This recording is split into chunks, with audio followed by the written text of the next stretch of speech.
This podcast is brought to you by AC Lighting, world-class products with world-class service. aclighting.com.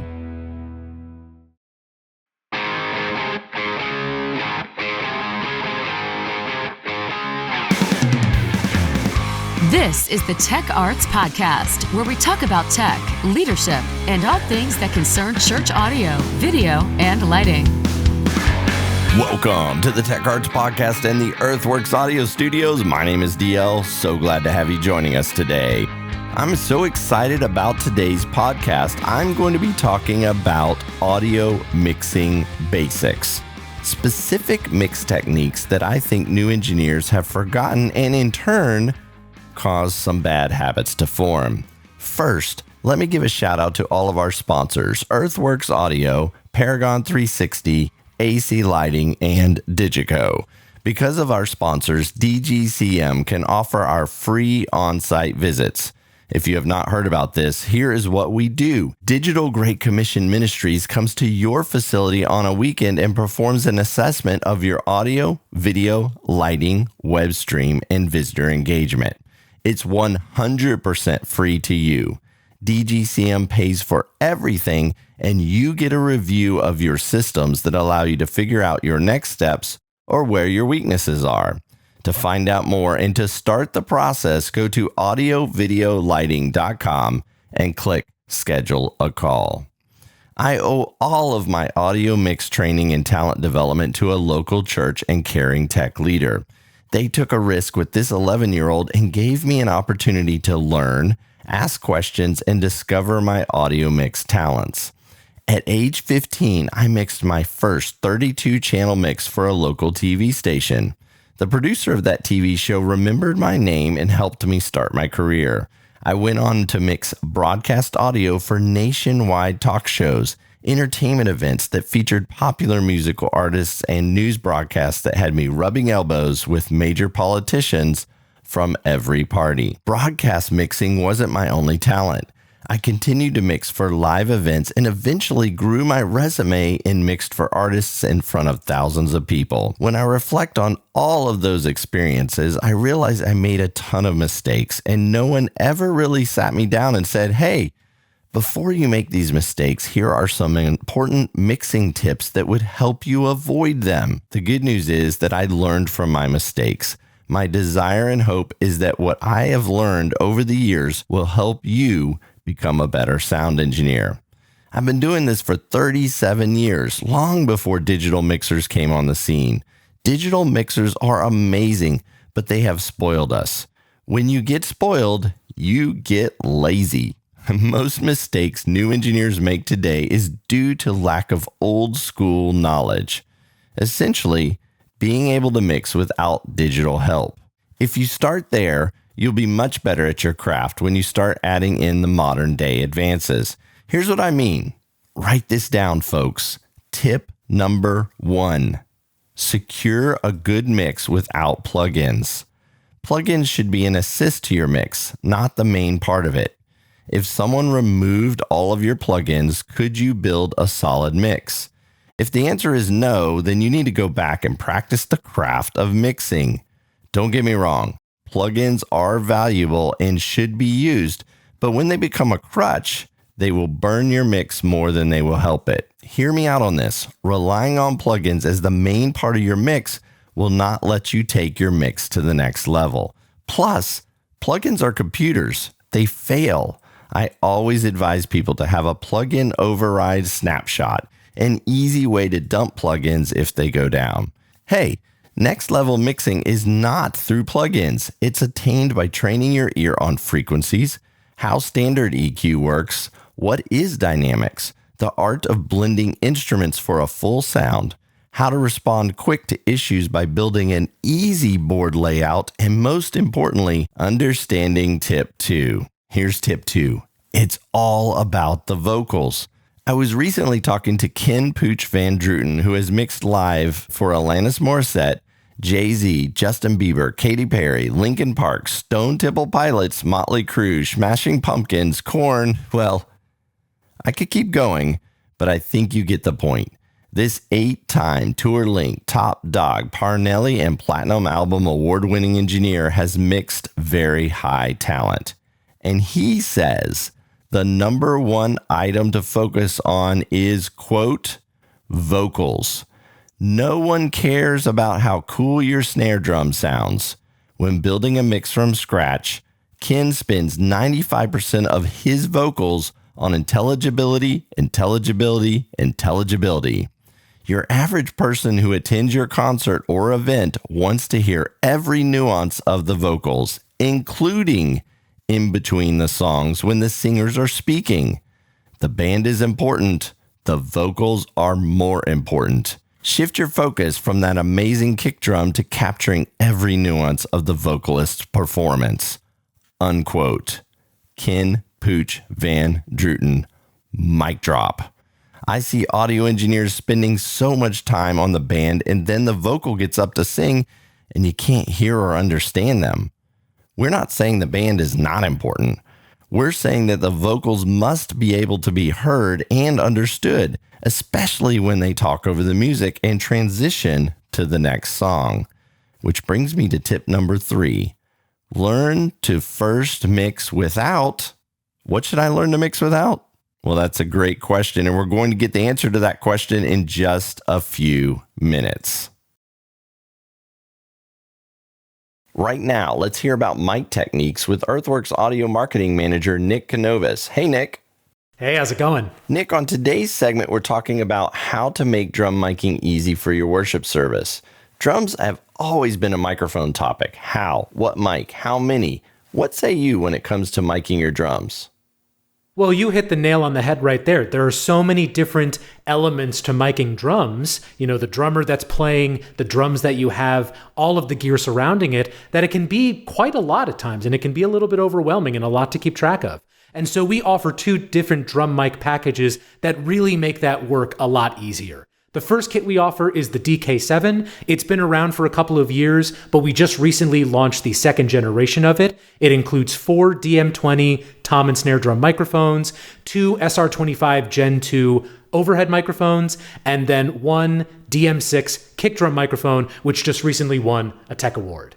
The second kit we offer is the DK6. That includes 3 DM17 tom and snare drum microphones, 2 SR20 Gen 2 drum overhead microphones, and like the DK7, it comes with the DM6 for kit. That's awesome, man. The DM6, I've heard this, and you guys say this on your website, and it's true. It's perfect right out of the box for those situations when you don't have enough time for a proper sound check, or you have volunteers who are just putting the mic on it and rocking and rolling. It's just a great microphone, very versatile. It has flavor to it. It's a really nice sounding mic. But tell us a little bit about the DM17s. You could put those on toms and snares, right? That's true. And in fact, the development behind that microphone was our SR117 is primarily meant for vocals, but we found engineers who were using it as a snare drum microphone, and they were getting phenomenal results with it. So we took a lot of the same elements from the 117 sound signature, but then we packaged it into a microphone that is tailor-made for toms and snares. So it has a rock-solid, rugged body, so you can hit it with a stick any amount of times you want, and it'll still sound great. And it also comes with one of our new RM3 rim mounts, and it's so easy to use. It takes seconds to just put it on your drum, and then it will stay there, it will lock in place, and you won't have to worry about moving it again. I'm glad you mentioned that, because a lot of times you're fighting with the mic stand to get it into just the right place, and you guys have the kit that just lets it land right there on the drum. Perfect placement for perfect sound. So thank you for talking to us about those microphones. For more information on Earthworks Audio, go to earthworksaudio.com. Earthworks drum mics sound like you're in the spotlight and make it easy for all applications, whether you're in the studio, on the stage, or streaming. Think earthworksaudio.com. From sold-out stadiums to intimate live performance venues, sound engineers agree on one thing for the best digital mixing consoles for live sound. The only name that matters is Digico. As the recognized worldwide standard for live audio mixing, Digico consoles are renowned for their industry-leading sound quality and ease of use. Whether your application is in a church, broadcast, theater, corporate, sports, or installed sound, Digico offers compact and affordable products. From the S21 all the way up to the pioneering power of the Quantum 852, Digico delivers the workflow, the feature set, and the absolute reliability that the world's biggest tours and programs have come to rely upon. If you're looking for a sound console, look to Digico for your answer. For more information on Digico, go to digico.biz. That's digico.biz. Right now, let's hear from Paragon 360 and the Paragon Angle. If you get the opportunity to do it right. If you think design's expensive, you should see the cost of free design.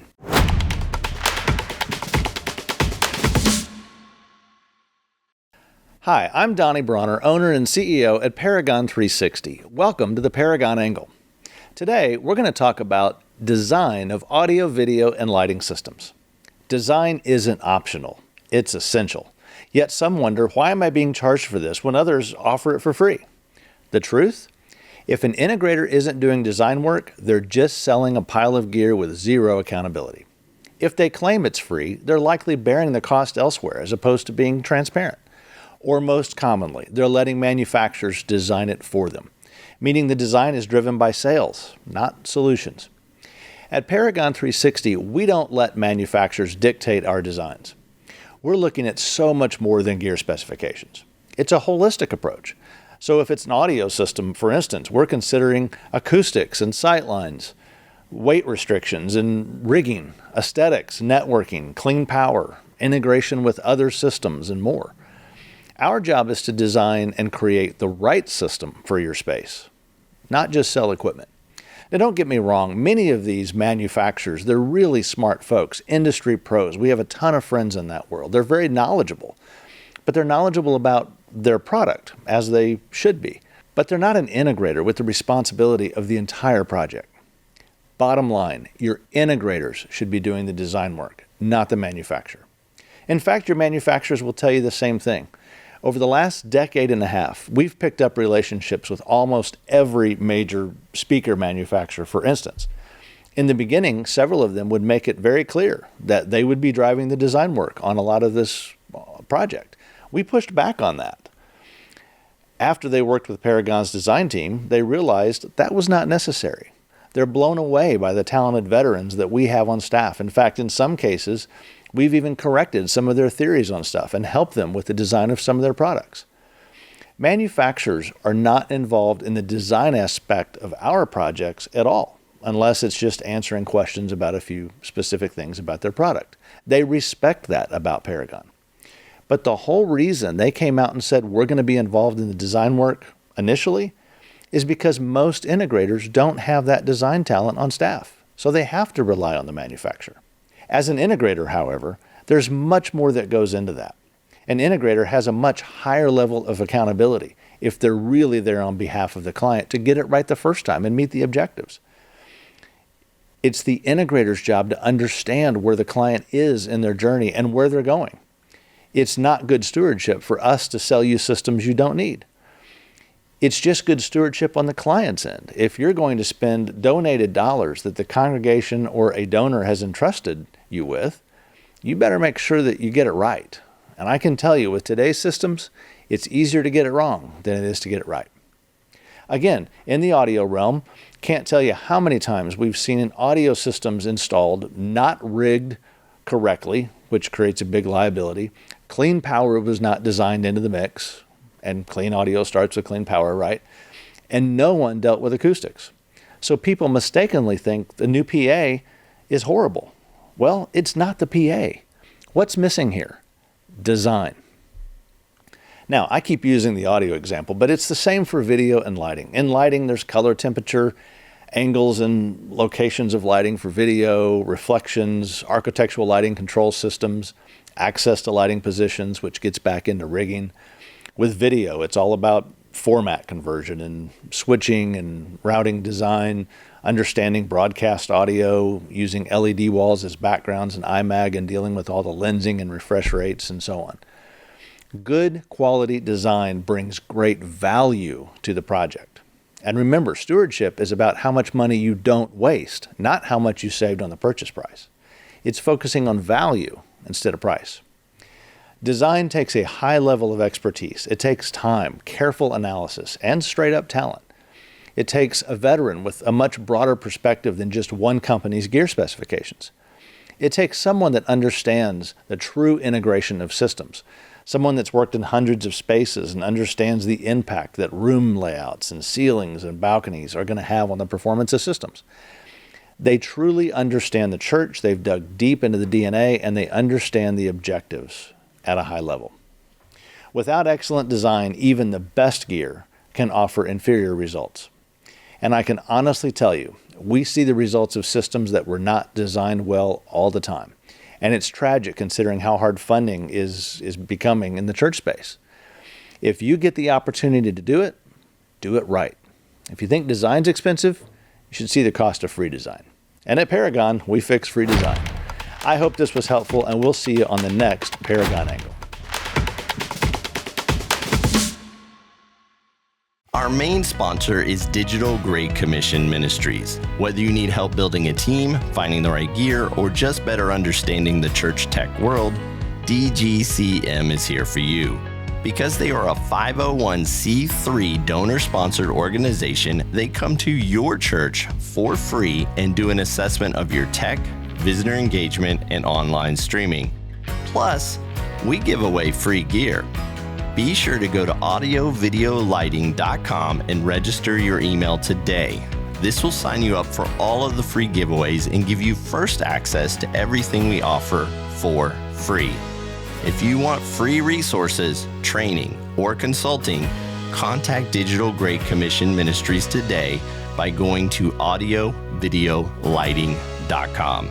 That's audiovideolighting.com. This podcast is brought to you by AC Lighting, world-class products with world-class service. aclighting.com. Welcome back to the Tech Arts Podcast. When we left off, we were just about to get into tip number 3. Tip number 3 is learn to first mix without snapshots. While snapshots are amazing, if you never learn to transition to another song without them, you will make more mistakes with them.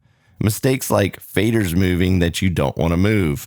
When the band skips a song, you won't know how to get there without massive mix problems.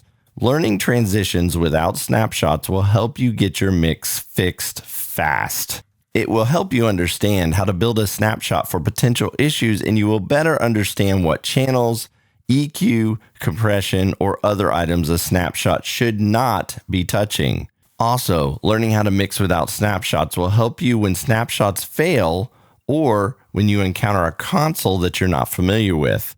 Although we like to think we can call the shots on the console we get, or that the digital console will act perfectly without any issues, this is not always the case. Tip number 4, EQ your instruments so they work together. Don't EQ each instrument so it sounds good on its own. Many new engineers will get that bass sounding amazing, but when they mix in the kick and the rest of the band, it doesn't sound good at all. Using this example, the kick and the bass should complement each other. The EQ on them should too. Often I will pull out or cut frequencies to allow my bass guitar high end to pop in the mix, allowing the kick to fill out the low end. Putting them together, they sound great. But in this scenario, the bass may sound a little thin by itself. That's okay. The goal is that all instruments play together to sound full while allowing your ear to still pick out each instrument. Tip number 5. This is several tips rolled into one. Music lessons are important. Understanding how to read music and what vocal parts are will help you. Train yourself on how to blend vocal parts so they chorus. As a musician, where should each vocal part go in the mix? You should know that. Why do they sing parts? Know the answers to these questions and your vocal mix will get better, helping you to avoid that age-old complaint, I can't hear the background vocals. Hey, if you're able to take drum and piano lessons, you will extensively help your mix by understanding multitasking, rhythm, the key of the song, pitch, and tune. As you train musically, You will improve as a sound engineer. Tip number 6. While we want it to sound good to us, understand your audience and what your management wants to hear is super important. It's not about you. You can't mix an 80s rock feel like a modern EDM or rap feel just because you like it. Many church engineers try to manufacture, quote, their mix, making it sound good only to, quote, them, instead of understanding what the organization wants to hear. While you are the sound engineer and the final call is yours, know your audience and the atmosphere you are in charge of creating. Listen to the albums they have recorded or to the albums they want to sound like. Just know this, when mixing a gig or a church, they have already come up with a vision for their sound. You should fall into that vision and help improve it, not change it to your vision. Finally, remember the sound console is an instrument of worship. It's no different than a keyboard. You are taking multiple instruments and mixing them together to create a sound that helps set an atmosphere of worship. A sound that leads people in worship. As an audio engineer, you are a key part of the worship team. You are not behind the scenes. You are the scene. Well, that wraps things up for today's episode. I can't wait to talk to you on the next Tech Arts podcast. Until then, I'm David Leuschner signing off by wishing you a great day and praying God blesses every moment of your week.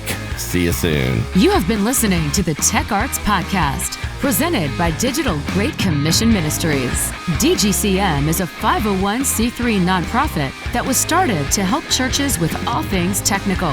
Whether you need help building a team, finding the right gear, or just a better understanding of the church tech world, DGCM is here for you. Find out more about our free on-site visits, reports, and consulting by going to audiovideolighting.com.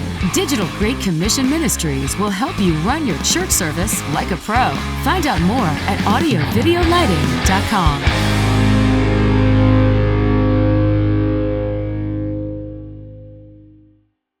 From sold-out stadiums to intimate live performance venues, sound engineers agree on one thing for the best digital mixing consoles for live sound. The only name that matters is Digico. As the recognized worldwide standard for live audio mixing, Digico consoles are renowned for their industry-leading sound quality and ease of use. Whether your application is in a church, broadcast, theater, corporate, sports, or installed sound, Digico offers compact and affordable products. From the S21 all the way up to the pioneering power of the Quantum 852, Digico delivers the workflow, the feature set, and the absolute reliability that the world's biggest tours and programs have come to rely upon. If you're looking for a sound console, look to Digico for your answer. For more information on Digico, go to digico.biz. That's digico.biz. This podcast is brought to you by AC Lighting, world-class products with world-class service. aclighting.com. From front of house to center stage, for over 25 years, Earthworks microphones have sculpted the sounds of your favorite concerts, venues, and performances. Earthworks Audio is a sponsor of the Tech Arts Podcast. We are so happy to have them on board and excited to promote the new Earthworks SR117 vocal mic and capsules. To find out more about Earthworks Audio or to get your hands on this mic, go to earthworksaudio.com. That's earthworksaudio.com. Capturing emotion with sound. earthworksaudio.com.